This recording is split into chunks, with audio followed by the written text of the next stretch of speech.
Good morning and welcome back to another Retro Gaming Repairs restoration video for this Xbox giveaway. It's been a fun video series. The last video, if you've probably noticed, it got shut off a little bit early. Um, when I hit my head on the camera, it actually stopped the video feed for some reason. I have no clue why that happened. Which is one of the reasons why I said I need a new solution for my camera. I'm probably going to have to build up some kind of, I don't know, kind of stand for behind the workbench that I use in order to hold the camera to get it up a little bit higher and out of my way. As I've mentioned before, I am 6'8", so I'm pretty tall and I'm constantly bumping my head into it. Where we left off at the last video, I was putting in the parts to get it ready for testing. The video continued after that, but I didn't see a reason to keep the video going when you couldn't see anything that was happening. All you could do is hear me say what I was doing. So I stopped the video there. I actually finished off putting everything back together. I got it onto the TV and it worked fine. It booted up just fine. So that's where I ended the last video, had it not got cut short because of the video issues. Well, I let the system run for probably about 45 minutes and everything seemed fine. It was running Halo. Everything seemed to be working fine on it. And all of a sudden I started hearing clicks. So I knew that the hard drive was going bad if it hadn't already gone bad. So I did a quick soft mod on the system. And I zeroed out the drive so that I could actually get another drive in there easily without having to deal with the EEPROM reader. So we are at a working system with everything swapped out. This Seagate that's in there, it's the same Seagate that was the old one, but it's I swapped it out with another one that I zeroed out so that I could at least get it up and running. Until I figure out whether or not I'm going to be adding a larger hard drive to this. So I didn't get any of that on video. I was hoping to make a video showing the process of soft modding and getting it up and running, but that didn't happen. We got everything pretty much done. So, I mean, there's really not much more to do. I'm going to wait for another day or two and see how many more views I get to see if I'm going to be doing any more modifications to this. We're almost at 200. I think the last time I checked it was like 126 when I dropped the latest video. So by the time this one gets rolling, I'm probably going to be closer to 200. So I'm expecting to at least do an LED mod. So I want for this video for you guys to leave in the comments what color LED mod you'd like me to do.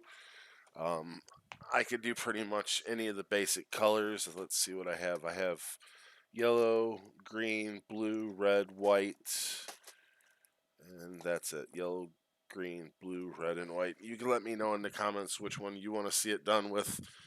Personally, I think on a straight black Xbox, red or green look the best. But if something happens, we get to enough views where I'm changing the colors. White looks good, blue looks good. I've done an all white system with blue LEDs that looks really nice. I've done a red system with red LEDs. So you guys figure out what you want, since you guys are the ones that are entering into the contest.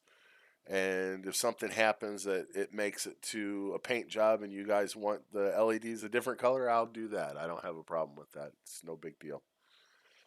So what we're going to do today, and you see that I'm already prepped for it, is, excuse me, I'm going to clean out the laser on this DVD drive as well as replace the belt, because this system, it will not eject properly. I can get it to eject by tapping on the top of it a little bit. It'll allow it to eject, but I don't want a system going out that way for a contest. I wouldn't want a system going out that way for any system that I shipped out. So I will be replacing that. So I usually do a little trick. If I don't have it screwed back down, you could usually just stick a knife down into the side where the mechanism is that it catches onto. And you could usually, of course I say that and now it's not going to work. No, you could usually pop it out fairly easily without having to pull everything back out. And of course, it's not going to be easy for me right now. And then you should be able to just pull it right out. That way I don't have to go through and pull all this out to get it out. So we will start working on this, and I should have had my screwdriver prepared, but I wasn't thinking about that. It's not a big deal. It's the largest bit I have on my set here. We'll take this apart real quick. Clean out the inside of the DVD drive, because likely there's going to be a bunch of dust in here as well, since it was from a really dusty system. Man, I got a frog in my throat today. My allergies have been bothering me a lot lately.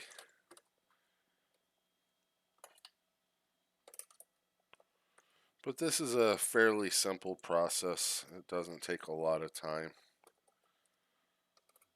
Usually it takes longer to pull it apart and put it back together than it takes to actually clean and swap the belt. So I'm going to do a quick little brushing just to get any excess dust that's off this. And it doesn't look too bad on the inside.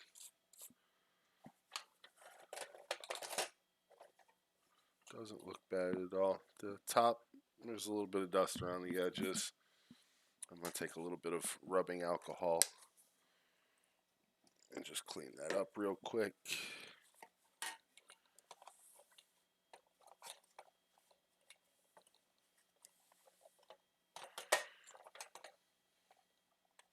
That's a strong magnet. Get this excess dust out of here so it doesn't settle back down onto the laser.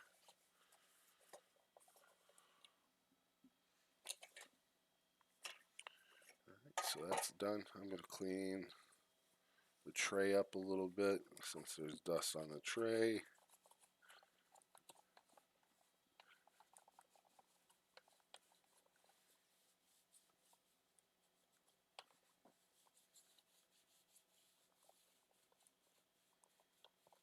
Get all this extra dust out before I do the laser, that way it doesn't affect it any, or at least as much of it out as I can. You have a mechanism here on most of them, not all of them do, but you can eject your drive, and we have a little bit of dust up here.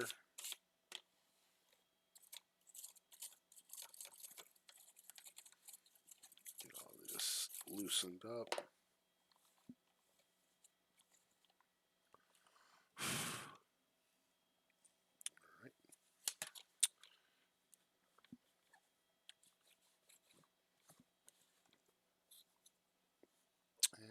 Usually there's a lot of dust on the sides here. I usually scrub this off real quick.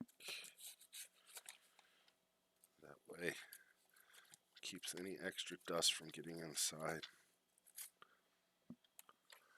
Alright, so we have a little bit of dust on the rails here. I'm just going to clean that off real quick. Usually you don't have to re-grease these shafts. They're usually pretty well done. I don't actually have any grease on me right now anyway, so I couldn't do it even if I wanted to.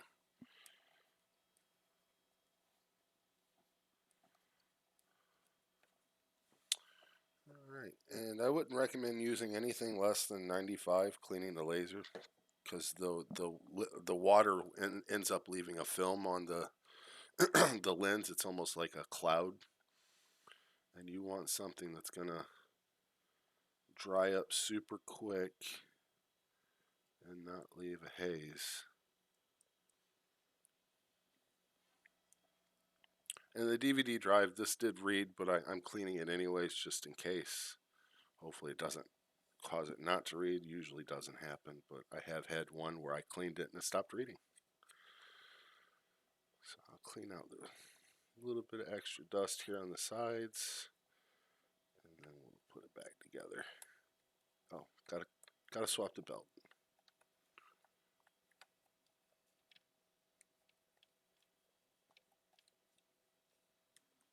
Give me a little bit more rubbing alcohol.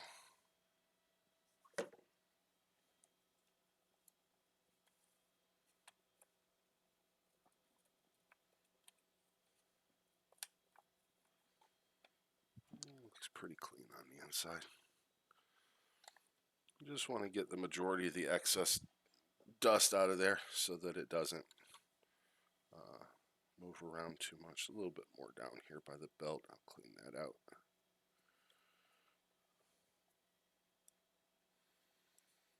Mechanism's a little dusty.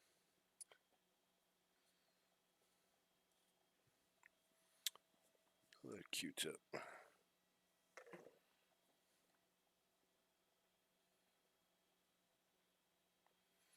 And for replacing the belt, it's very easy. Making more of a mess here than I'm doing cleaning. You basically just want to pop the old one off.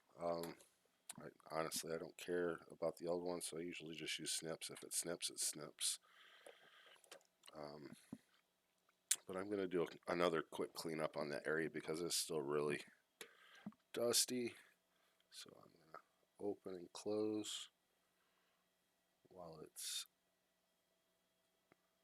there. And now we are nice and clean. And these are fairly cheap.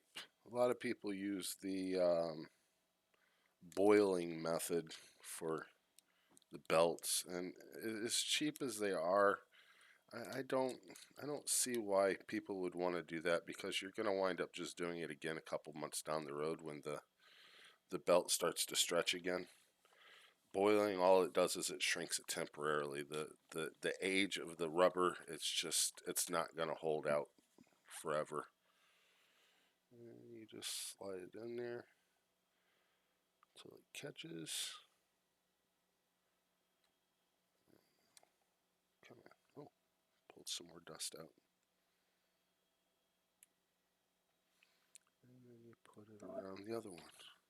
And there you go. Belt is on. Alright, so get all the little excess dust bunnies out of here. I'm going to upside down scrub this real quick on the sides. I don't want to do it with the top up because I don't want the dust to come back up into the inside of the system.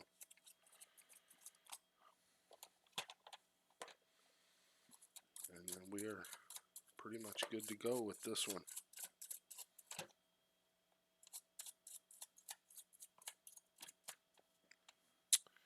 Alright, and I didn't wipe off the back. I'll do that real quick. It's a little dusty.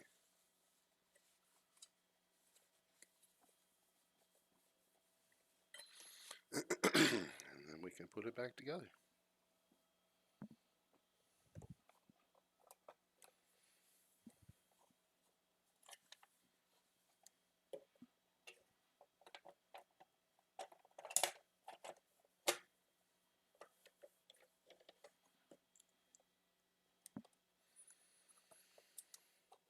And doing this, it's not an expensive fix, and it's not a very long fix, but it will definitely, as long as your laser's not dying, it will definitely prolong the life of your DVD drive. And these belts, I think I picked these up on Amazon for like, I don't know, $6 for a 10-pack or something like that.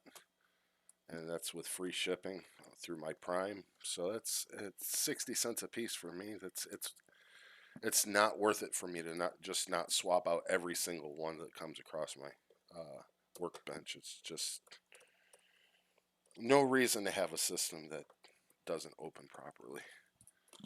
Not when it's such a cheap fix. So we are good to go with this one. Drive looks nice and clean. Do a little bit more cleaning on the bottom. And this drive is good to go.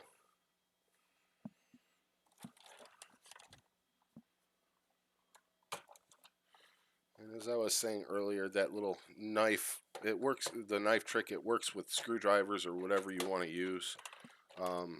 I usually just use a knife, but I've probably cut myself 500,000 times working on systems.